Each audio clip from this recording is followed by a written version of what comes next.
Hi hello good morning every one. எல்லாருக்கும் இனிய காலை வணக்கம். எப்படி இருக்கீங்க எல்லாரும்? இன்னைக்கு 2025ஓட லாஸ்ட் டே, 31st டே. எல்லாரும் எப்படி இருக்கீங்க? சந்தோஷமா இருக்கீங்களா? இந்த வருஷம் ஃபுல்லும் எவ்வளவு நல்ல நல்ல மூமெண்ட்ஸ்லாம் இருந்தது இல்லையா? ஒரு சிலருக்கு வருத்தப்படுற மூமெண்ட்ஸ் இருந்தது, பட் ஒரு சிலரில் மோஸ்ட் ஆஃப் த பீப்புளுக்கு வருத்தமான விஷயங்கள் இருக்கும். ஏன்னா அது இல்லாட்டினா லைஃப் இல்லை இல்லையா? நிறையா பேருக்கு ஃபினான்ஷியல் க்ரைசிஸ் வந்திருக்கலாம், ஃபேமிலியில் இழப்புகள் வந்திருக்கலாம், முடியாமல் உடம்பு முடியாத விஷயங்கள் நடந்திருக்கலாம், நம்ம நேசித்த உறவுகளை நம்ம இந்த வருஷம் இழந்திருக்கலாம், எத்தனையோ விஷயங்கள் இருக்கும். அது எல்லாத்தையும் தாண்டி இந்த வருடம் இப்போ தான் ஆரம்பித்த மாதிரி இருந்தது. அதுக்குள்ளே இந்த வருடத்துடைய முடிவுக்கு நம்ம வந்துட்டோம். நாளைக்கு 2026 2026 இல்லையா? இவ்வளோ சந்தோஷத்தோடு நம்ம எல்லாரும் ஃபேஸ் பண்ண போகிறோம். நிறைய பேர் என்னென்னா பார்ட்டியெல்லாம் ஃபிக்ஸ் பண்ணியிருப்பாங்க. இன்றைக்கி 31st மிட் நைட்டு செம்ம பார்ட்டி, செம்ம அப்படி இப்படின்லாம் இருப்பாங்க. ஆனால் அதையும் தாண்டி 2026க்குள்ளே நம்ம போகும்பொழுது கடைப்பிடிக்க வேண்டிய ஒரு சில எனக்கு தெரிஞ்ச விஷயங்களை நான் உங்களுக்கு ஷேர் பண்ணுறேன். ஓகேனா நீங்கள் அதை அக்செப்ட் பண்ணிக்கோங்க, உங்களுக்கு பிடிக்கலன்னா விட்டுருங்க, பிடிச்சா ஏற்றுக்கோங்க. முதல்ல 2026க்குள்ளே போகும்பொழுது நீங்கள் ஒரு அழகாக உங்களுடைய லைஃப்பை பற்றின ஒரு விஷயங்களை நீங்கள் அழகாக குறித்து வச்சுக்கோங்க. அதாவது நம்ம கையில் அந்த 365 டேஸோட புக் ஃப்ரீயாக கொடுத்துருக்காங்க. அந்த டைரியில் நீங்கள் என்ன எழுத போகிறீங்கன்றது உங்கள் கையில் தான் இருக்குது. முதல்ல ஹெல்த் வைஸ் பார்ப்போம். 2026 எல்லாரும் நம்ம நிறையா பேர் பண்ணுவோம். இந்த வருஷம் ஜனவரியில் நம்ம சொல்லுவோம், கண்டிப்பாக இந்த வருஷம் ஆரம்பத்தில் நான் ஜிம் போவேன்ப்பா, என் உடம்பை பார்த்துப்பேன்ப்பா, அப்படி இப்படின்னு சொல்லுவோம். 2 நாள் போவோம், 3 நாள் போவோம், அதோடு ஸ்லோவாகிடும். நான் என்ன சொல்கிறேன்னா, ஜிம் போகிறது அதெல்லாம் இருக்கட்டும், அதெல்லாம் ஓரமாக வைங்க. அதை தாண்டி ஹெல்த்தியான உணவுகளை சாப்பிட கற்றுக்கோங்க. வெளியிலேருந்து வாங்கி சாப்பிடாதீங்க. மோஸ்ட் ஆஃப் த டைம் வீட்டில் செய்கிற சத்தான உணவுகளை சாப்பிடுங்க. டெய்லி நல்லா தண்ணி குடிக்க கற்றுக்கோங்க.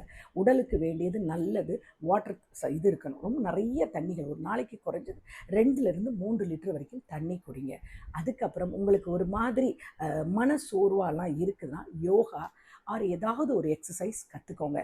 இல்லை எவ்ரிடே ஒரு 1/2 அது மார்னிங்கோ ஈவினிங்கோ, உங்களுக்கு மொட்டை மாடி இருந்தால் மொட்டை மாடி, இல்லைன்னா வெளியில் ஒரு வாக்கிங் போங்க. புரியுதுங்களா? அதை ஒரு ரெகுலராக அந்த ஹேபிட்டை வச்சுக்கோங்க. வருஷத்தில் 6 மாதத்துக்கு ஒருக்க ஃபுல்லாக மாஸ்டர் ஹெல்த் செக்கப் பண்ண மறந்துடாதீங்க. அது என்ன ஆனாலும் சரி, அது இல்லாமல் எஸ்பெஷலி அபோவ் 40க்கு மேலே இருக்கிற ஆண்களும் பெண்களும் மறக்காமல் மாஸ்டர் ஹெல்த் செக்கப் பண்ணிக்கோங்க. ஏன்னா நம்ம உடம்புல என்னென்ன மாற்றங்கள் ஏற்படுது நமக்கு தெரியாது. நம்ம ஹெல்த்தியாக இருக்கிற மாதிரி தான் இருப்போம், நம்ம கேஷுவலாக இருப்போம், நல்லா தான் இருப்போம், நல்லா சாப்பிடுவோம். ஆனால் நமக்கே தெரியாமல் நமக்குள்ளே ஏதாவது பிரச்சனைகள் வந்திருக்கும். ஸோ அதுக்குரிய விஷயங்களை கரெக்டாக பார்த்துக்கோங்க. ப்ராப்பராக இருங்க. என்னென்ன உணவுகள் சாப்பிடணுமோ அந்த மாதிரி உணவு பழக்கங்களை கொண்டு வந்து உங்கள் உடம்பை நல்லா பார்த்துக்கணும். நல்ல தூக்கம், குறைஞ்சது 7 to 8 hours நல்ல தூக்கம் இருக்கணும். அது உங்கள் கையில் தான் இருக்குது. என்ன வேணால் கஷ்டம் இருக்கட்டுங்க, பெட்டுக்கு வந்ததும் எதை பற்றியுமே யோசிக்காதீங்க. நிம்மதியாக கடவுளே அப்படின்னு சொல்லிட்டு நீங்கள் நிம்மதியாக கண்ணை மூடி தூங்குங்க. 7 to 8 hours தான் உங்களுடைய மனசுக்கு நல்ல அமைதியான ஒரு தூக்கம் தான் உங்கள் மனசுக்கு வந்து ஒரு ஆறுதலை கொடுக்கும். உடைய ஹெல்த்துக்கும் நல்லது. இல்லைன்னா கண்ணுக்கு அடியில் சுருக்கம், அப்புறம் ரொம்ப ஒரு அடுத்த நாள் உங்களுடைய வேலைகளே உங்களால் ஒழுங்காக செய்ய முடியாது. ஸோ நல்ல தூக்கம் இருக்கணும். அது ஞாபகத்தில் வச்சுக்கோங்க. உடம்பை நல்லா பார்த்துக்கோங்க. உடம்பு தான் நம்மளுடைய முதல் கோயில், புரியுதுங்களா? அதை மறந்துடாதீங்க. வேண்டாத பழக்க வழக்கங்கள் பழகி அன்வான்டான விஷயங்கள் செய்கிற நம்ம நல்ல விஷயங்களையும் மறக்காமல் கற்றுக்கோங்க. அடுத்து கற்றுக்க வேண்டிய விஷயம் ஃபினான்ஷியல். முதல்ல ஒரு வருஷத்தில் நமக்கு எவ்வளவு ஏர்னிங்ஸ் இருக்குன்னு நமக்கு தெரியும். சிலர் ரெகுலர் இன்கம் இருக்கும், மந்த்லி. சிலர் வந்து பிஸ்னஸ்லாம் பண்ணுவீங்க.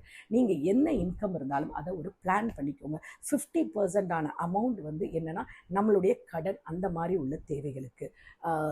30% ஆஃப் பணம் வந்துட்டு நம்மளுடைய சேவிங்ஸ்க்காக வச்சுக்க கற்றுக்கோங்க. 20% வந்து நீங்கள் உங்களுக்கு பர்சனல் செலவுகளுக்கு யூஸ் பண்ணுற மாதிரி ஒரு பிளான் போட்டுக்கோங்க.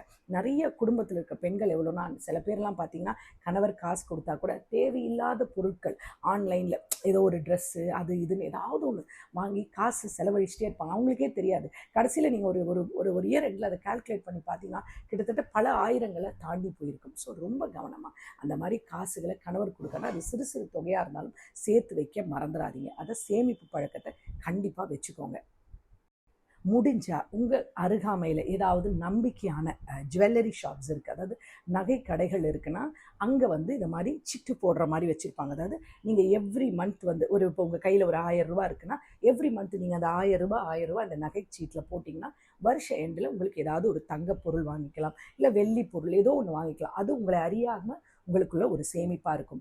அப்புறம் நீங்கள் வேறு ஏதாவது ஒரு சீட்டோ இல்லை வேறு ஏதோ விஷயங்கள் போடுறீங்கன்னா நம்பிக்கையானவர்கள்கிட்ட கொடுத்து அந்த காசுகளை சேர்த்து வைக்க கற்றுக்கோங்க. மெயினாக கடன் வாங்குறத கூடுமான மட்டத்துக்கும் தவிர்த்துருங்க. ஓகேங்களா? கடன் தான் நம்மளுடைய நிம்மதியை குலைச்சிடும். கூடுமான மட்டும் கடன் வாங்காதீங்க.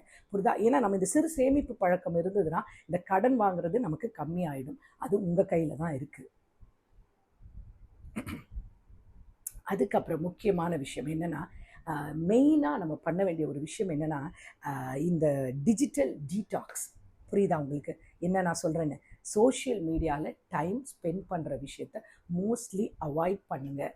ஏன்னா நம்மளுடைய நிறைய டைம் இந்த 2025 most of the people spend பண்ணது யூடியூப், இன்ஸ்டாகிராம், ஃபேஸ்புக், இல்லைன்னா எக்ஸ் வலைதளம். இதை தவிர வேறு எதுவும் இருக்காது. ஏன்னா உங்களுக்கு இந்த எல்லா விஷயங்களும் இந்த எல்லா இப்போ நியூஸ் வந்து யாரும் வந்துட்டு உட்காந்து டெலிவிஷனில் பார்க்குறதில்ல, யூடியூப்பில் பார்த்துருவோம். பேப்பரு படிக்கிறது ரொம்ப கம்மியாயிடுச்சு.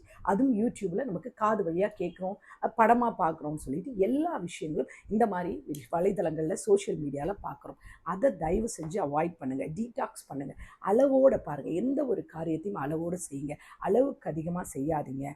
அன்வான்டான விஷயங்களை போய் உங்களுடைய நேரத்தை செலவழித்து பார்க்காதீங்க. அந்த சமயத்தில் பயனுள்ள வழியில் நல்ல புஸ்தகங்களை வாங்கி படிங்க. நல்ல விஷயங்களை உங்களுக்கு ஒரு வேளை தோட்டக்கலை, அதாவது என்ன கார்டனிங் ரொம்ப அழகாக பிடிக்கும்னா அந்த கார்டனிங்லாம் பண்ணுங்கள். இல்லை குக்கிங் ரொம்ப பிடிக்கும்னா அழகாக குக்கிங் பண்ணுங்கள். புரியுதுங்களா? உங்களுக்கு வருமானத்தை கொடுக்கறதுக்கு சில சோஷியல் மீடியாஸ் வந்து உங்களுக்கு அழகான வாய்ப்புகளை கொடுத்துருக்கு இல்லையா? அதன் மூலமாக வருமானத்தை டீசன்ட் வேல ஒரு குடும்பத்தில் இருக்கிற ஒரு சாதாரண பெண்மணி படிக்காட்டினாலும் அவங்களால அந்த வருமானம் ஈட்டுறதுக்குரிய வசதிகளை பல சோஷியல் மீடியா பண்ணி கொடுத்துருக்கு. ஸோ நல்ல சுய ஒழுக்கத்தோடு செய்யக்கூடிய எத்தனையோ ஆப்புங்க இருக்குது. நீங்கள் அதில் போய் உங்களுக்கு திறமைகளை, இப்போ இந்த யூடியூப்பில் உங்களுக்கு திறமையான விஷயங்களை நீங்கள் செஞ்சு அழகாக போட்டால் உங்களுக்கு அதில் ஒரு வருமானம் வருது. அதை விட்டு தாண்டி அன்வான்டாக அடுத்த விஷயங்களுக்குள்ளேயும் அடுத்த பிரச்சனைகளுக்குள்ளேயும் போய் உங்களை நீங்கள் கஷ்டப்படுத்திக்காதீங்க. உங்கள் சமாதானத்தை நீங்கள் இழந்துடாதீங்க. முக்கியமானது 4வது விஷயம் என்னென்னா, குடும்பத்தோடு டைம் ஸ்பெண்ட் பண்ண கற்றுக்கோங்க. எப்பவும் சரி, வாரத்தில் ஒரு நாளாவது என்ன பிஸியாக இருந்தாலும் சரி, எல்லாரும் குடும்பமாக ஒன்றா உட்காந்து உங்கள் டைம் ஸ்பெண்ட் பண்ணுங்கள். ஒருத்தருக்கு ஒருத்தர் மனசு விட்டு பேச கற்றுக்கோங்க. இத்தனை நாள் நம்ம இங்கே பண்ணாமல் இருந்தால் கூட இனிமேல் இந்த புது வருஷத்தில் இருந்தாவது 2026 இருந்தாவது அந்த விஷயங்களை கற்றுக்கோங்க. குழந்தைகள் இருந்தால் குழந்தைகள்கிட்ட பேசுங்க, மனைவி கிட்ட பேசுங்க, மனைவி கணவர்கிட்ட பேசுங்க. உட்காந்து உங்களுடைய இன்னைக்கு இந்த விஷயங்கள் நடந்திருக்கு, இல்லை இந்த தேவைகள் நமக்கு இருக்குது, இதை எப்படி நம்ம ஃபேஸ் பண்ணுறது கடந்து ஒன்றா சேர்ந்து ஆலோசித்து அந்த காரியங்களை கடந்து போங்க. புரியுதுங்களா? அதே மாதிரி உறவுகள் இருந்தால் போய் அந்த உறவுகளை போய் பாருங்கள். மாதத்தில் ஒரு நாளாவது உறவினர்களை போய் பார்க்க தவறாதீங்க. ஏன்னா அந்த ஒரு நல்ல ஒரு ரிலேஷன்ஷிப் தான் உங்களுடைய குழந்தைகளுக்கும் ஒரு ஹெல்த்தி லைஃப் ஸ்டைலை தொடங்கும். ஏன்னா இல்லைன்னா இப்போல்லாம் குழந்தைகள் பார்த்தீங்கன்னா வீட்டுக்குள்ளேயே உட்காந்துட்டு மொபைலை பார்த்துக்கிட்டு, இல்லை வேறு எதுவும் அதுங்களுக்கு வேறு உலகமே அதுங்களுக்கு தெரியல இல்லையா? அந்த மாதிரி இருக்கும்பொழுது ஒரு உறவினர்கள் வீட்டுக்கு போகும்போது என்ன ஆகுதுன்னா, அந்த குழந்தைகள் ஒருத்தருடைய ஒருத்தர் பேசும்போது, ஒரு விளையாடும் பொழுது அவங்களுக்கு ஒரு மன அமைதியாக இருக்கும். நமக்கும் நம்ம இடத்த விட்டு இன்னொரு இடத்துக்கு போகும்போது நமக்கும் ஒரு மன அமைதி கிடைக்கும். ஸோ அந்த விஷயங்களை மறக்காமல் கடைபிடிங்க. நம்ம பெற்றோர்கள்லாம் இருக்கிறாங்களா, வாரத்துக்கு ஒருக்க போயிட்டு வயதான நமது பெற்றோர்களாக இருந்தால் யாராக இருந்தாலும் சரி போய் பாருங்கள். அது மாமனாராக இருக்கட்டும், மாமியாராக இருக்கட்டும், அம்மாவாக இருக்கட்டும், அப்பாவாக இருக்கட்டும், போய் பாருங்கள். ஏன்னா இந்த சூழலில் ஒருவேளை நீங்கள் தனி கொடுத்தனம் இருக்கலாம், இருந்தாலும் வயதான பெற்றோர்களை போய் பாருங்கள். அவங்களுக்கு ஒரு தேவைகள் கொடுங்க. அவங்க கோபத்தில் அவங்க மேலே ஏதாவது கோபமாக இருக்காங்களா, ஏதாவது பிரச்சனையாலாம் இருந்துட்டு போகுதுங்க. வயதானவங்க தானே, நம்மளை பெற்ற தாய் தப்பன் தானே இல்லையா? அவங்களுக்கு என்ன செய்யணுமோ அந்த கடமைகளை செய்ய மறந்துடாதீங்க. அதுக்கப்புறம் முடிஞ்ச அளவுக்கு ஒரு 6 மாதத்துக்கு ஒரு தடவையாவது குடும்பத்தோடு வெளியில் எங்கேயாவது ஒரு பயணம் போயிட்டு வாங்க. உங்கள் மனசுக்கு அமைதி கொடுக்குற மாதிரி உங்ககிட்ட இருக்கிற பட்ஜெட்டில் சந்தோஷமாக குடும்பத்தோடு ஒரு ட்ராவல் போங்க. இப்போ தான் அதெல்லாம் எங்களால் முடியாது அப்படிலாம் இல்லை. நீங்கள் உடனே எடுத்தோன்னே எல்லாரும் பிளெயின், ஹெலிகாப்டர் அதிலெல்லாம் போகட்ட சாதாரண பஸ்ஸில் ஒரு எங்கேயாவது ஒரு இடம் குழந்தைகளோடு போய் சந்தோஷமாக ஒரு ஃபேமிலியோடு ஸ்பெண்ட் பண்ண கற்றுக்கோங்க. இது எல்லாத்தையும் தாண்டி கடவுளை மறந்துடாதீங்க. புரியுதா? என்ன கடவுளாக இருக்கட்டும், கடவுள்கிட்ட போய் வருடம் முழுவதும் காலையில் உங்கள் நாளை ஆரம்பிக்கும் போது கிராட்டிடியூடோடு ஆரம்பிங்க. அதாவது நன்றி உணர்வோடு ஆரம்பிங்க. கடவுளே, இந்த நாளை எங்களுக்கு ஆரம்பித்து கொடுத்துருக்கீங்க, இந்த நாளில் நடக்கிற எல்லா விஷயங்களும் சரி எங்களுக்கு நல்லா நடக்கணுன்ற மாதிரி கடவுள்கிட்ட நன்றியோடு வேண்டிக்கோங்க. அதே மாதிரி படுக்க வரும்பொழுதும் கிராட்டிடியூடோடு இருங்க. இந்த நாளில் செய்ய வேண்டிய எல்லா விஷயங்களும் எங்களுக்கு நல்ல செய்கிறதுக்குரிய ஞானத்தை கொடுத்தீங்களே, என்னுடைய குழந்தைகளை பாதுகாத்தீங்களே, என்னுடைய குடும்பத்தை பாதுகாத்தீங்களேன்னு சொல்லி கடவுளுக்கு நன்றி சொல்கிறத மறந்துடாதீங்க. பிள்ளைகளுக்கும் அந்த விஷயங்களை கற்றுக் கொடுங்க. புரியுதுங்களா? மோஸ்ட்லி நம்மளோட லைஃப்பில் இருக்கிற பெரிய பிரச்சனைனா ஃபினான்ஷியல் விஷயம் தான். ஸோ அந்த ஃபினான்ஷியலை எப்படி நீங்கள் அதை பிளான் பண்ணணுன்றதை கண்டுபிடிச்சிக்கோங்க. அனாவசியமான செலவுகளை கட் பண்ணுங்கள். சந்தோஷமாக வாழுங்க. வாழ்க்கை ரொம்ப அழகானது. புது வாழ்க்கை 26 உங்களுக்கு புதுசாக கடவுள் நல்ல விஷயங்களை கொடுத்துருக்காரு இல்லையா? அந்த நல்ல விஷயங்களை அதுக்கு ஏற்ற மாதிரி நீங்கள் எப்படி எழுதணுன்றது உங்கள் கையில் தான் இருக்குது. அழகாக எழுதுங்க. எனக்கு தெரிஞ்ச விஷயங்களை சொல்லியிருக்கேன். நீங்கள் அதுக்கு ஏற்ற மாதிரி அழகாக பிளான் பண்ணிக்கோங்க. இப்போ நிறையா பிளானர்ஸ்லாம் ஃபோன்லேயே வந்துருச்சு இல்லையா? அதில் பிளான் பண்ணிக்கோங்க. இந்த டேயில் நான் இந்த விஷயங்கள் செய்யணும், இந்த விஷயங்கள் கூட நான் பார்க்கணும், இந்த விஷயங்கள் இந்த நாளுக்குள்ளே முடிக்கணும் அப்படின்னு. இப்போ சிலருக்கெல்லாம் பார்த்தீங்கன்னா ஒரு குறிப்பிட்ட தொகை தேவைப்படும், அது இந்த நாளுக்குள்ளே முடிக்க முடியாட்டினால் ஒரு பிளான் வச்சுக்கோங்க. அதற்குரிய முயற்சி எடுங்க. நிறைய பேருக்கு படிக்கணும்னு ஆசை இருக்கும், பட் நிறைய பேர் படிக்க முடியாமல் போயிருக்கலாம் ஏதோ ஒரு சூழ்நிலையால். வயசானாலும் பரவாயில்ல, உங்களுக்கு டிகிரிலாம் முடிக்கணும்னு நினச்சிங்கன்னா ஆன்லைன் கோர்சஸ் இருக்குது. அழகாக வீட்டில் இருந்து இந்த மாதிரி சோஷியல் மீடியாவில் டைம் ஸ்பெண்ட் பண்ணுறதை விட ஆன்லைனில் அழகாக உங்களுக்கு பிடிச்ச பாடங்களில் நீங்கள் டிகிரி படிக்கலாம். டிகிரி சர்டிஃபிகேட் வாங்கலாம். அது ஆணாக இருந்தாலும் சரி, பெண்ணாக இருந்தாலும் சரி. படிக்கிறதுக்கு ஒரு வயது கிடையாது. அது தொலைதூர கல்வின்னு சொல்லுவாங்க. அதில் நீங்கள் அழகாக படிக்கலாம். நிறையா நம்ம சென்னையில் நிறைய அண்ணா யூனிவர்சிட்டி அதில் எல்லாமே இருக்குது. Open university. நீங்கள் அதில் அப்ளிகேஷன் வாங்கி எந்த ஊரில் இருக்கிற யூனிவர்சிட்டிலையும் ஆன்லைன் கோர்சஸ் இருக்குது. உங்களுக்கு ஈஸியான முறையில் நீங்கள் ஒரு டிகிரி படிக்கணும்னா நீங்கள் படிக்கலாம். நல்ல புஸ்தகங்களை வாங்கி படிங்க. நல்ல புஸ்தகங்களை எப்படி அதனுடைய கருத்துக்களை உங்களுடைய குழந்தைகிட்ட, உங்கள் கணவர்கிட்ட, இல்லை உங்கள் கணவர் உங்கள் மனைவி கிட்டலாம் சொல்கிறத ஞாபகத்தில் வச்சு பழக்கத்தை வச்சுக்கோங்க. அதுக்கப்புறம் உங்கள் வாழ்க்கையில் நடந்த சம்பவங்களை அழகாக எழுதி வைங்க. அந்த மூமெண்ட்ஸ் எப்படின்னா வருஷத்துடைய கடைசியில் நமக்கு ரிமெம்பரன்ஸ் பண்ண நல்லாயிருக்கும். நல்ல நல்ல மூமெண்ட்ஸ், இந்த நாளில் இந்த விஷயங்கள் நடந்தது, இது எனக்கு சந்தோஷத்தை கொடுத்து. நம்ம அந்த காலத்துலலாம் டைரி எழுதும். இந்த காலத்தில் அந்த பழக்கம் கிடையாது. அதை எழுதுறத கற்றுக்கோங்க. ஏன்னா இப்போ நம்ம பேனா யூஸ் பண்ணுறதே இல்லை, கைதான் இல்லையா? எல்லாத்துக்கும் டைப் பண்ணுறது தான் ரொம்ப ஈஸியாச்சு. பேனா யூஸ் பண்ணி அழகாக எழுதுங்க. நல்ல நல்ல விஷயங்களை பேசுங்க. நல்ல செயலை செய்யுங்க. உங்களால் முடிஞ்ச உதவிகளை இந்த வருஷத்துலேருந்து ஆரம்பிங்க. யார் யாருக்கு என்னென்ன செய்ய முடியுமோ முடிஞ்ச உதவிகள் செய்யுங்க. அது சின்ன உதவியாக இருந்தாலும் அது செய்ய மறந்துடாதீங்க. கூடுமான மட்டத்துக்கும் நல்லதை பேசுங்க, நல்லதை நினைங்க. யாருக்கும் கெடுதல் நினைக்காதீங்க. ஏன்னா வாழ்க்கையில் நம்ம எதையும் கொண்டு போகிறதில்ல. ஒரு வீடியோவில் ஒன்று பார்த்தேன். ஒரு சின்ன யாரோ ஒருத்தவங்க போட்டிருந்தாங்க, மனுஷனுடைய வாழ்க்கை 1லேருந்து 10 வரைக்கும் தான்ட்டு. அது உண்மைதான் போல். 9வது என்னென்னா கீழேருந்து போகும். 9வது என்னென்னா 9 கிளாஸ் வாட்டர் டெய்லி குடிக்கணுமா. 8 என்னென்னா 8 ஹவர்ஸ் தூங்கணுமா. 7 என்னென்னா உலகத்தில் உள்ள 7 அதிசயங்களை பார்க்கணுமா. நம்ம எல்லாராலையும் உலகத்தில் உள்ள 7 அதிசயங்களை பார்க்க முடியாது. ஸோ அது வேண்டாம். ஆனால் 7 நல்ல விஷயங்கள், நம்ம ஊரில் உள்ள 7 நல்ல விஷயங்கள், கோயில்களுக்கு போகலாம், இல்லை வேறு ஏதோ நம்மளால் முடிஞ்ச 7 விஷயங்கள் நம்ம குடும்பத்தோடு ஸ்பெண்ட் பண்ணுறது. 6வது என்னென்னா 6 டிஜிட்டில் சம்பாதிக்கிறதுக்கு நம்ம ட்ரை பண்ணணுமா. ஸோ அதுதான் அது முயற்சி எடுக்கலாம். நம்ம எல்லாராலையும் முடிவு சொல்ல முடியாது, பட் முயற்சி எடுத்தால் முடியும். ஸோ அது போட்டிருக்காங்க. 5வது என்னென்னா வாரத்தில் 5 நாள் வேலை பார்க்கணுமா. 4வது என்னென்னா முடிஞ்சால் எப்படியாவது நம்ம ஒரு 4 வீலர் வாங்கணுன்ற ஒரு எய்ம் வச்சுக்கணுமா. 3 என்னென்னா 3 பெட்ரூம் ஃப்ளாட் வாங்கணுமா. 2வது என்னென்னா 2 குழந்தைகளை பெற்றுக்கணுமா. 1வது என்னென்னா ஒரு மனைவி அல்லது ஒரு கணவர் கூட தான் குடும்பம் நடத்தணுமா. 0 அதாவது 0 என்னென்னா இது எல்லாம் இருந்தால் தான் மனுஷ வாழ்க்கை கம்ப்ளீட் ஆகுதுன்னு சொல்லி இந்த 0 சொல்கிறாங்க. நான் என்ன சொல்கிறேன்னா, இது எல்லாம் இருந்தாலும் நீங்கள் நல்லவங்களா இல்லைன்னா உங்களுடைய வாழ்க்கை அந்த 0 மாதிரி வெறுமை தான். ஓகேங்களா? அதனால் சந்தோஷமாக இந்த 2026 ஆரம்பிங்க. என்ன கஷ்டங்கள் வரட்டுங்க, என்ன வரட்டுங்க, சந்தோஷமாக இருங்க. ஒருத்தருக்கு ஒருத்தர் மனசு விட்டு பேசுங்க. கோபதாபங்களை கொண்டு போகாதீங்க. மற்றவங்களை பற்றி தரக்குறைவான விஷயங்களை பேசாதீங்க. காழ்ப்புணர்ச்சியோடு இருக்காதீங்க. வன்மத்தை கக்காதீங்க. எவனோ ஒருத்தர் நல்லா இருக்கானா, அவன் நல்லா இருந்துட்டு போகிறான், நம்மளால் முடிஞ்சால் நம்மளும் சேர்ந்து முயற்சி எடுக்கலாம் நம்முடைய வாழ்க்கையில் முன்னேற. இன்னொருத்தனை பார்த்து வயிறு எரியாதீங்க. பொறாமப்படுற அளவுக்குலாம் நமக்கு நாட்கள் இல்லைங்க. இன்றைக்கி இருக்கிறவன் நாளைக்கு இருக்கிறானான்னு தெரியாது.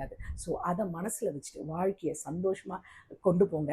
2026 உங்களுக்கு நல்ல நாளாக இருக்கணும். அதே மாதிரி எல்லாரும் சொல்கிறேன், வீட்டில் உள்ள கணவர்மார்களே இல்லை ஆண் பிள்ளைங்க, உங்கள் எல்லாருக்கும் சொல்கிறேன், இன்றைக்கி 25க்கு நைட் பார்ட்டி வச்சுருக்கீங்களா? தயவு செஞ்சு அதுக்கு முன்னாடி உங்கள் ஃபேமிலியை யோசிச்சு பாருங்கள். உங்கள் ஃபேமிலியை நீங்கள் என்ன உங்களை நீங்கள் சந்தோஷப்படுத்திக்க பார்ட்டியெல்லாம் பிளான் பண்ணிட்டீங்களா? உங்கள் குடும்பத்துக்கு கூட நீங்கள் ஸ்பெண்ட் பண்ணுங்கள். சாயந்தரம் இன்றைக்கி முடிஞ்சால் கோயிலுக்கு கூட்டிகிட்டு போங்க. உங்கள் குடும்பத்தோடு போங்க. சந்தோஷத்தோடு இன்றைக்கி ஸ்பெண்ட் பண்ணுங்கள். இல்லையா நாளைக்கு காலையில் உங்கள் குடும்பத்தோடு ஸ்பெண்ட் பண்ணுங்கள். எந்த விஷயங்களும் போட்டு அதிகமாக மனசில் வச்சு குழம்பிக்காரு. அதே மாதிரி வீட்டில் உள்ள மனைவிகளுக்கு, அதுவும் பெண்களுக்கு சொல்கிறேன், தயவு செஞ்சு கோபத்தை கண்ட்ரோல் பண்ணுங்கள். கோபம் வருதா, முடிஞ்ச அளவுக்கு இந்த 2026 கோபத்தை எந்த அளவு கண்ட்ரோல் பண்ண முடியுமோ அந்த அளவு கண்ட்ரோல் பண்ண கற்றுக்கோங்க. கோபத்தில் வார்த்தைகளை விடாதீங்க. ஒரு சிலர் கோபம் நிலை தவறி தரக்குறைவான வார்த்தைகளை பேசுகிறாங்களா, தயவு செஞ்சு அந்த இடத்துல வந்து நீங்கள் அமைதியாக விலகி போயிடுங்க. இல்லையா, கொஞ்சம் நேரம் அமைதியாகிட்டு அதுக்கு பதில் கொடுங்க. முதல்ல பேசுகிறவங்க என்ன பேசுகிறாங்கன்னு கேளுங்க, அதுக்கப்புறம் பதில் கொடுங்க. அதை கேட்காமலே பதில் கொடுக்குற பழக்கங்கள் நம்ம நிறைய பேருக்கு இருக்குது. அதை தயவு செஞ்சு என்கரேஜ் பண்ணாதீங்க. யாரையும் பழி உணர்ச்சியோடு பார்க்காதீங்க, புரியுதுங்களா? எல்லாரும் வாழட்டும். எல்லாருக்கும் வாழ்கிறது தான் இந்த உலகத்தில் உள்ளது. ஒரு கடவுள் கொடுத்துருக்காரு இல்லையா? ஸோ அதை சந்தோஷமாக இது பண்ணுங்கள். நல்ல விஷயங்களை பாருங்கள், நல்ல விஷயங்களை கேளுங்க. உங்கள் உடம்பை பாருங்கள், ஃபினான்ஷியல் பிளான் பண்ணிக்கோங்க, ஹெல்த் பிளான் பண்ணிக்கோங்க. அப்போ தான் உங்கள் லைஃப் ப்ராஸ்பராக இருக்கும். ஓகேங்களா? கடவுளை வேண்டிக்கோங்க. இந்த நாள் உங்களுக்கு இனிய நாளாக இருக்கட்டும். 2026 உங்களுக்கு பிளஸ்ஸட் இயராக இருக்கணும் நான் ப்ரே பண்ணிக்கிறேன். எல்லாருக்கும் advance happy new year, happy 2026. ஓகேங்களா? என்னை நம்பி இத்தனை மாதங்கள் எனக்கு சப்போர்ட் பண்ண என்னுடைய எல்லா ஃபாலோவர்ஸ்க்கும் நான் வந்து தேங்க்ஸ் சொல்லிக்கிறேன். என்னுடைய டவுன்லேயும் சரி, என்னுடைய கண்ணீர், நான் எத்தனையோ டைமில் மனம் உடைஞ்சிருந்தப்போ எனக்கு ஆறுதல் கொடுத்த என்னுடைய எல்லா உறவுகளுக்கும், என் கூட பிறக்காட்டினாலும் என்னை ஒரு தாயா, என்னுடைய சகோதரியா, என்னை ஒரு நல்ல ஃப்ரெண்டாக பார்த்த என்னுடைய எல்லா உறவுகளுக்கும், எல்லா இடங்கள்லையும் என்னை பற்றி யாராவது தவறாக பேசினா, அவங்க அப்படி இல்லை பேசாதீங்கன்னு சொன்ன எல்லா உறவுகளுக்காகவும் நான் நன்றி சொல்கிறேன். அதே மாதிரி என்னை ஏதோ ஒரு விஷயத்தில் காயப்படுத்துகிற என் உறவுகள் எல்லாருக்கும் அதுக்கும் நான் நன்றி சொல்கிறேன். புரியுதுங்களா? ஏதோ ஒரு விதத்தில் என்னுடைய வாழ்க்கையில் பங்கு உள்ள எல்லா உறவுகளுக்கும் நான் நன்றி சொல்லிக்கிறேன். இந்த 2026 உங்களுக்கு ஆசீர்வாதமான நாளாக இருக்கணும். முடிஞ்சால் நாளை மறுபடியும் சந்திக்கலாம், இல்லை இன்றைக்கி 4 மணி லைவில் பார்க்கலாம். எல்லாரும் உங்கள் நாளை சந்தோஷமாக தொடங்குங்க. Take care, bye bye, love you all. யாருக்காவது உங்கள் மனைவிக்கு ஏதாவது உங்கள் மனைவி கூட கசப்பான உணர்வுகள் இருக்கா, உங்கள் கணவர்கிட்ட ஏதாவது கசப்பான இருக்கா, உங்களை சுற்றின உறவுகள்கிட்ட ஏதாவது மன வருத்தம் இருக்கா, முடிஞ்சால் மன்னிச்சிடுங்க, பேசிடுங்க, லவ் யூ சொல்லிடுங்க, ஃபர்கிவ் பண்ணிடுங்க. அவ்வளோதான். வாழ்க்கை அன்பை மட்டும் சார்ந்தது தான். அன்பு தான் இந்த உலகத்தில் விலை கொடுத்து வாங்க முடியாதது. அதை மறந்துடாதீங்க. இந்த விஷயங்களை இது எனக்கு தெரிஞ்சது. முடிஞ்சால் உங்களுடைய வாழ்க்கையில் கடைப்பிடிங்க. இதில் ஏதேனும் கருத்துக்கள் இருந்தால் மறக்காமல் கமெண்ட்ஸ் போடுங்க. நல்ல கருத்துக்களை நம்ம இன்றைக்கி சாயந்தரம் லைவில் முடிஞ்சால் பேசலாம். பபாய்.